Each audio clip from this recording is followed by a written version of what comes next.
शब्द। तुझे भरोसा नहीं ना, तो फिर जा अपने कमरे में जाकर देख। तेरे पलंग के नीचे तुझे तेरी माँ की हड्डियाँ मिलेंगी। प्रभात दौड़कर अपने कमरे में जाता है और अपने पलंग के नीचे देखता है। वहां पर सचमुच एक कंकाल पड़ा हुआ था और उसके शरीर पर जो कपड़े थे वो प्रभात की माँ के थे। क्या बात है, आज तो आप सुबह से ही बहुत बिजी हैं। ऐसा क्या लिख रहे हैं? बस एक फैमिली की कहानी लिख रहा था। जैसे हमारी फैमिली है ना, तुम, माँ और मैं, लेकिन थोड़े अलग तरीके से, क्योंकि ये कहानी हॉरर है और इसमें जो आदमी है ना, मैंने उसकी बीवी को मार दिया है। मतलब कहानी में ऐसा लिखा है। और जानती हो, उसके बाद जो बीवी है ना, वो एक बुरी आत्मा बन जाती है। क्या बेटा, इस तरह की डरावनी कहानियां क्यों लिखता है तू? जानता है ना, हम जो सोचते हैं, जो लिखते हैं, हमारा दिमाग पूरा दिन वैसा ही होता रहता है। माँ, परेशान होने वाली क्या बात है? राइटर हूँ मैं, मेरा तो काम है कहानियां लिखना। और वैसे भी ये सिर्फ एक कहानी है माँ, कोई सच नहीं है। उसके बाद कुछ दिन बीत जाते हैं। एक रात प्रभात को अपने ऑफिस से लौटने में देरी हो जाती है। रात के लगभग 12 बजे हुए थे। प्रभात जैसे ही अपने घर पहुंचता है, उसने देखा कि उसकी पत्नी दुर्गा डाइनिंग टेबल पर उसका इंतजार कर रही है। आ गए आप? कब से आपका इंतजार कर रही थी। देखिए ना, खाना भी ठंडा हो गया है। अरे दुर्गा, आज तुमने अपने इतने लंबे लंबे बालों को खोलकर क्यों रखा है? तुम तो हमेशा अपने बाल बांध कर रखती हो। वो क्या है ना प्रभात, जब इंसान अपनी जिंदगी से मुक्त हो जाता है ना, तो उसे दूसरे सारे बंधन खोल देने चाहिए। इसलिए मैंने अपने बालों के बंधन भी खोल दिए।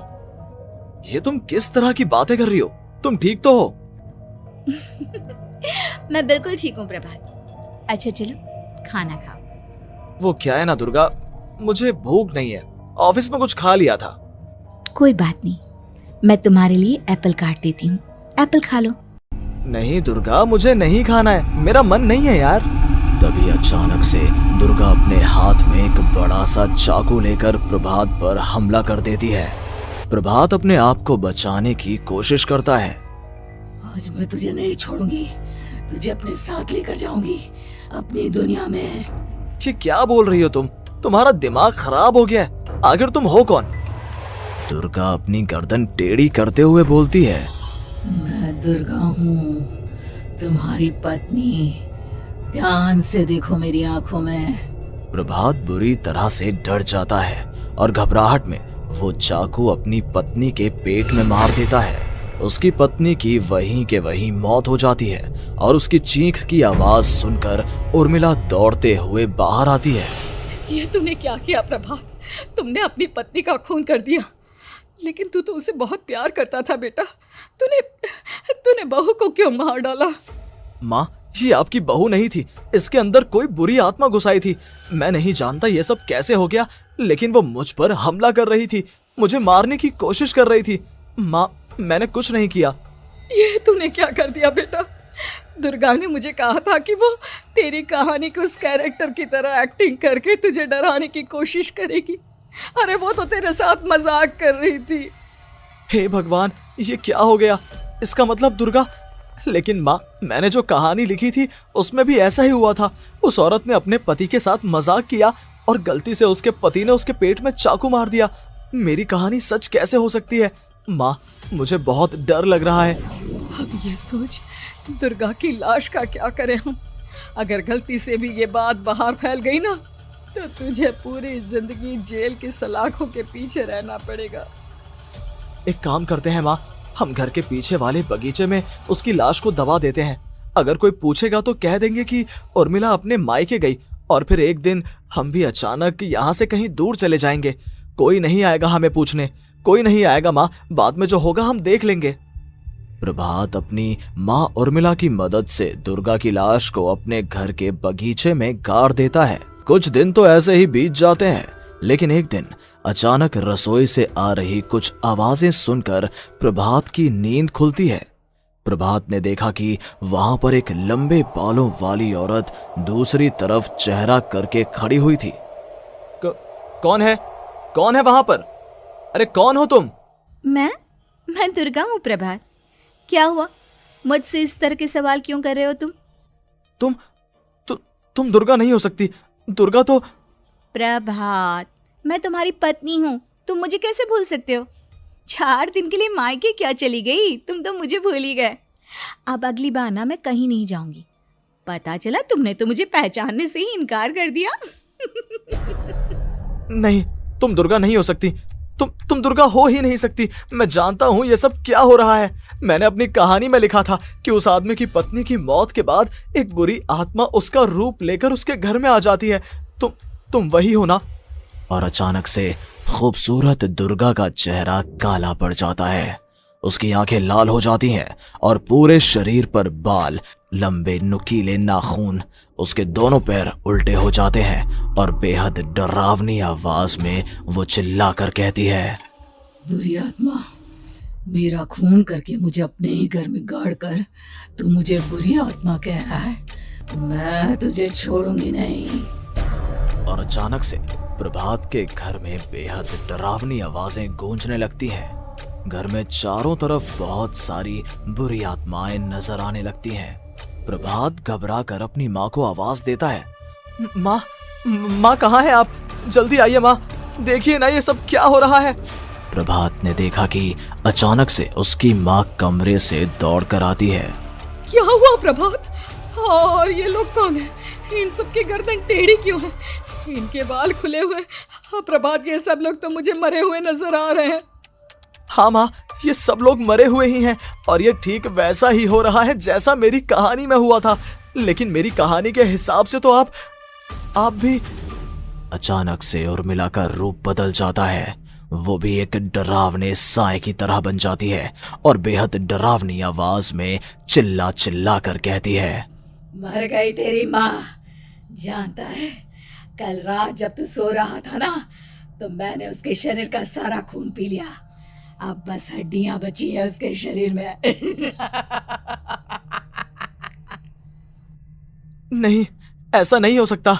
ऐसा बिल्कुल नहीं हो सकता। मेरी माँ नहीं मर सकती। तुझे भरोसा नहीं ना? तो फिर जा, अपने कमरे में जाकर देख। तेरे पलंग के नीचे तुझे तेरी माँ की हड्डियां मिलेंगी। प्रभात दौड़कर अपने कमरे में जाता है और अपने पलंग के नीचे देखता है। वहां पर सचमुच एक कंकाल पड़ा हुआ था और उसके शरीर पर जो कपड़े थे वो प्रभात की माँ के थे। माँ, अब मुझे कुछ करना पड़ेगा।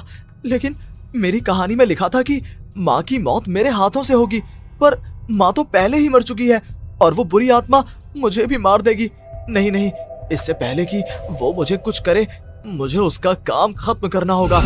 प्रभात अपने हाथ में बड़ा सा चाकू लेकर उस बुरी आत्मा पर हमला कर देता है जिसने प्रभात की माँ का रूप लिया हुआ था, और अगले ही पल वो नीचे गिर जाती है और उसके शरीर से खून बहने लगता है। ऐसा नहीं हो सकता।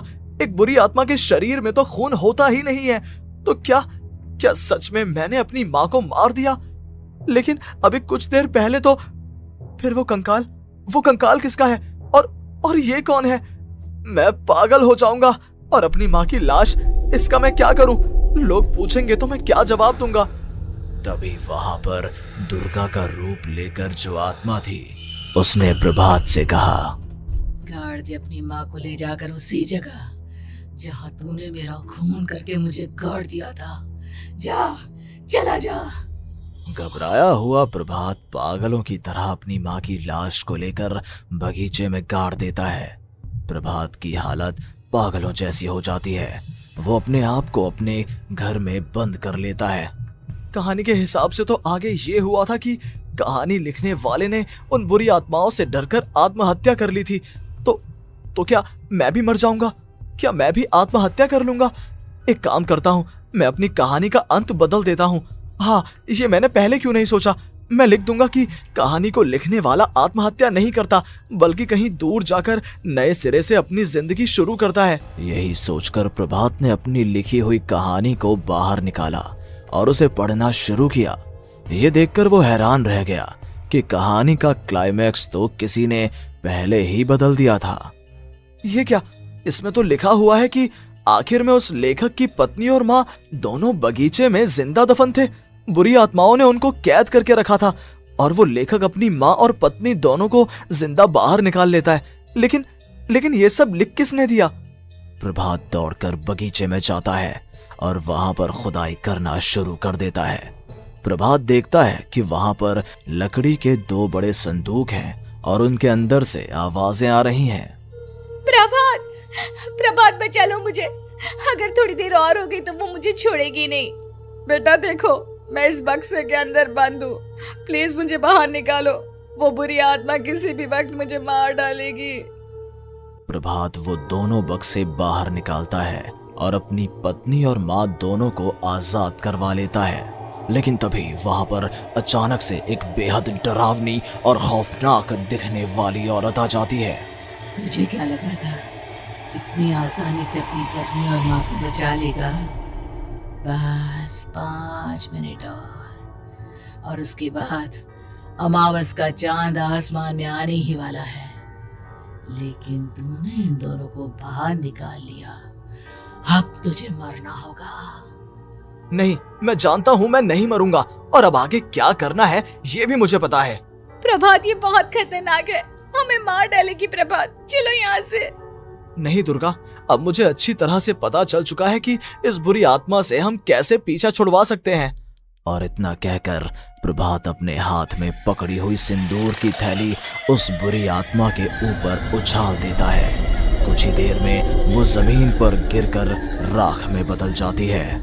ये सब क्या हो रहा था बेटा? ये सब तुम्हारी लिखी हुई इस कहानी की वजह से हुआ है ना? नहीं माँ, पहले मुझे भी ऐसा ही लगा, लेकिन बाद में पता चला कि बरसों पहले हमारे इस बगीचे की जमीन के अंदर किसी को जिंदा गाड़ दिया गया था और बस उसी औरत की आत्मा हमें परेशान कर रही थी। उसी ने मेरे शब्दों में जान डालकर उस कहानी को जिंदा कर दिया था। मुझे माफ कर दो प्रभात, मैंने आपकी कहानी के साथ छेड़छाड़ की थी और उसे बदल दिया था। माफी मांगने की जरूरत नहीं है दुर्गा, तुम्हारे उस बदलाव की वजह से ही आज हम सब जिंदा हैं, क्योंकि आखिर में कहानी में वो हुआ जो तुमने लिखा था।